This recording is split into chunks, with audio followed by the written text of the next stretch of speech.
Hello, I'm Dr. Brian McDonough, and welcome to the new normal. It is Thursday, June 4th, 2020, and I want to talk a little bit about what we are starting to call the second wave of COVID attacking. Not my term, it actually came from the journal Science, where earlier this week there was a report which looked at what seems to happen in the second week of COVID attacking.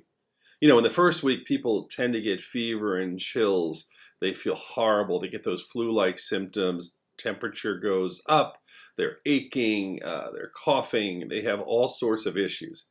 And that goes on for a while. And then it seems in many people to let up. And in fact, in some, that could be it for the symptoms. They might even be less aggressive and much more mild. But then there is this group of people that seem to get a lot worse. And we're looking at them now. They get far, far worse lung problems. They start to develop clots. They find themselves weakening, and many of them are hospitalized. And obviously, over 100,000 cases in the United States, people can also die. So what is going on in these situations?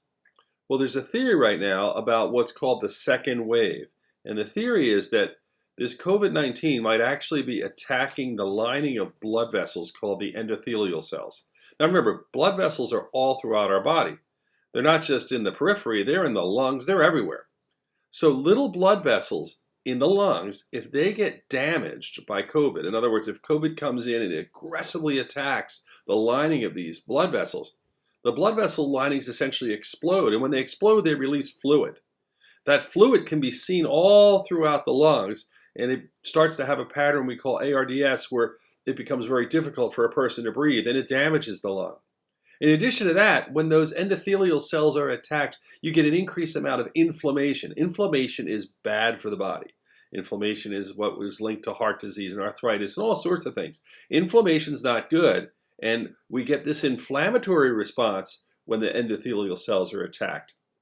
And the last thing that happens is the endothelial cells actually start to form clots. These clots are then throughout the body. So you get all these little mini clots and big clots, and that's why we're seeing strokes in young people, and we're seeing these things such as the COVID toe, where toes, they actually change their color, and we have all sorts of problems in the lung and everywhere else. So I think what we're seeing is we're starting to understand how COVID aggressively attacks certain people.